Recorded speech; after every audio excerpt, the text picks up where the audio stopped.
At nag-apply na nga pala ako dito ng pin remover upang matanggal natin yung mga lumang pintura dito. Ito nga pala yung gas tank ng Sabadja 100 mga bossing ko. Siyempre i-restore nga pala natin to mga bossing ko at i-repair natin to para mukhang bago.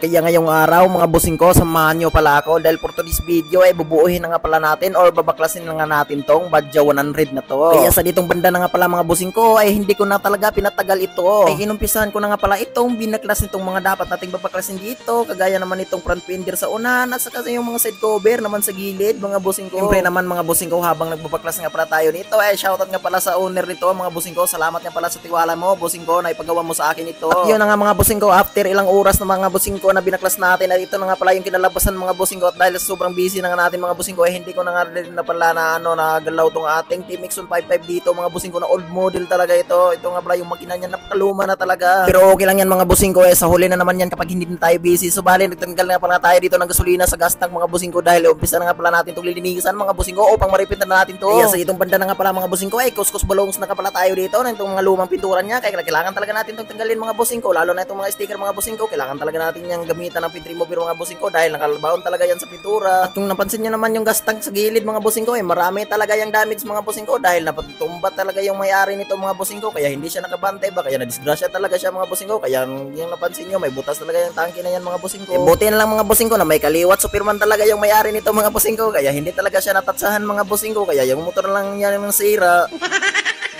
Pero don't worry mga bossing ko kung nasira yung motor niya dahil nandito na naman tayo na upang mag-aayos nitong motor niya, dahil kung walang sira mga bossing ko hindi naman tayo magkakapira. Gago! At dahil nga tapos na natin nalinisan yung gas tank mga bossing ko, isusunod din natin yung cover mga bossing ko. Kung napansin nyo mga bossing ko, ito nga pala yung ginamit natin sa pagkuskus doon sa ating side cover mga bossing ko para mas madali natin matanggal talaga yung sticker mga bossing ko dahil sobrang tigas talaga tanggalin. Siyempre yung helper natin napakakuskus balongos din.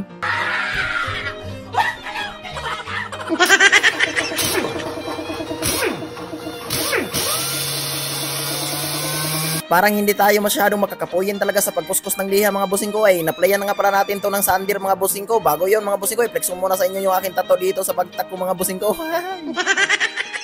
At pagkatapos na din natin applyan ng liha mga bossing ko, ito nga pala yung itsura niya, naging mat na siya. At syempre mga bossing ko, merong request nga pala yung may-ari nito mga bossing ko, nagpa-designan daw niya mga bossing ko. Kaya ito na nga mga bossing ko, inumpisahan ko na nga itong binutasan. At habang nagtatabas nga pala tayo ditong front fender itong Badja 100 mga bossing ko, shoutout muna natin yung aking pinsan dito. At ito nga pala yung pinsan kong napakasolid mga bossing ko, Nestor Mirto. At kung gusto nyo magpa-drawing mga bossing ko, yan yung drawing niya mga bossing ko, napakasolid talaga mag-drawing mga bossing ko. At sa gustong magpa-painting mga bossing ko, kahit anong klaseng painting pa yan mga bossing ko, just PM nyo lang mga bossing ko.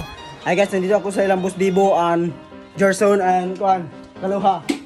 Yes, Analang Vlogs, so shout out sa mga followers dyan and subscribe. Merong ginagawa si Boss Bibo tapos sila lang nandito. Wala na kami mga... At si Boss Bibo, kumakain siya din. Yung tiyan niya ay wala nang sulod. Wala nang laman. Kami is very hungry because the kain is no kain. Karon pa nato si Boy Paak dire kay labak kay bisik na. Text may tatok, text. Vlogs may so Lalang Vlogs and Follow ang JFM. follow and share and Mga guys, follow kay Boss Lalang guys. Ito yung tropa ko na guys, nakakain sa ng lumot ng igang sa dagat. Halug Black at saka yung timid at siling demonyo. Tapos yung mga katropa namin ay sila Gerson at si Concha, Mr. Concha and Ano na dyan malakatamo doon ng mga tao. sa mga followers and mga viewers. Nagtinail lang tayo kasi galing pa tayo magdadaro. Ngayon, magpapagayon naman tayo ng motor. Meron tayong ayos ng motor. Please and subscribe YouTube channel and Facebook page. Larang Vlogs or Boss Bibo Vlog. Yes, FM. Bahala mo siya sa mukhaan, pwede, bahala mo siya. Tingnan mo Ray. ko ilalang, tingnan mo, i-flex mo yung ginawa kong kapalodo, tingnan mo. Ito na yung ginawa niya. Kiniskis na yung Design, ito ba? Ito.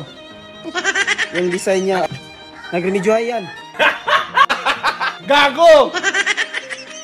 Kaya sa ditong banda na nga pala mga bossing ko ay pinunasan na nga pala natin yung gas tank mga bossing ko. At after nun mga bossing ko ay nagmix na nga pala tayo dito ng pintura. Ito nga pala yung urethane ansal paint mga bossing ko. Napakasulit talaga ito gamitin mga bossing ko. Siyempre naghahalo na nga tayo dito ng konti-konti lang mga bossing ko. Yung saktong-sakto lang talaga dito sa espiga natin mga bossing ko. At dahil nun mga bossing ko ay bubuga na nga natin dito sa ating gas tank na to. Kung napasin nyo naman mga bossing ko ay meron pa yung damage yan mga bossing ko. Pero panoorin nyo talaga mga bossing ko kung paano ko talaga iproseso yan mga bossing ko. Hanggang una hanggang sa simula mga bossing ko hanggang sa mabuo ito. At syempre naman mga bossing ko, hindi rin ako master sa pagpipintura mga bossing ko, pero ipiplex ko lang talaga sa inyo mga bossing ko yung mga nalalaman ko kahit konti lang dito. Yun o, at ito na nga pala yung after primer natin mga bossing ko. Kung napansin nyo mga bossing ko, yan ay nga lahat yung cover ng ating Badja 100 mga bossing ko. At ito na nga pala yung gas tank mga bossing ko. Yan na pala, kung napansin nyo talaga mga bossing ko, kitang-kita na talaga natin yung kanyang mga yupi mga bossing ko. Yun, hindi natin yan patatagalin mga bossing ko, ikisan natin yan dahil dyan banda mga bossing ko, dyan natin yan papalyahan mga bossing ko. At siyempre naghahalo na nga pala ako dito ng masilya mga bossing ko dahil apply na nga natin doon sa kailangan natin apply yan ng mga gas-gas at mga lubak-lubak na doon si gas tank. Kitang-kita nyo naman yung mga mobs ko dyan mga bossing ko, sobrang kimaw talaga mga bossing ko dahil nababaguhan pa talaga ako sa pagmamasilya ng mga lubak-lubak talaga at mga sira-sira talaga ba sa mga yupi-yupi talaga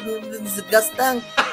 Gago! Pero siyempre, kahit hindi tayo marunong, hindi pa din magpapahuli yung ating mga gawaan dyan mga bossing ko. Siyempre, ayan o, nakita nyo talaga yung mga kinalabasan ba? Napagaminis talaga yung mga masilya pa yan ba? Kitang-kita nyo naman yung finished product ng Yaco brand mga bossing ko, ng masilya natin mga bossing ko. Napakaganda talaga yung kinalabasan mga bossing ko. At after nito mga bossing ko, islihaan nga pala natin to mga bossing ko kapag ito ay matuyo na talaga ito. At yun lang mga bossing ko, kita-kits sa next upload natin dito mga bossing ko. Abang-abang lang, ingat!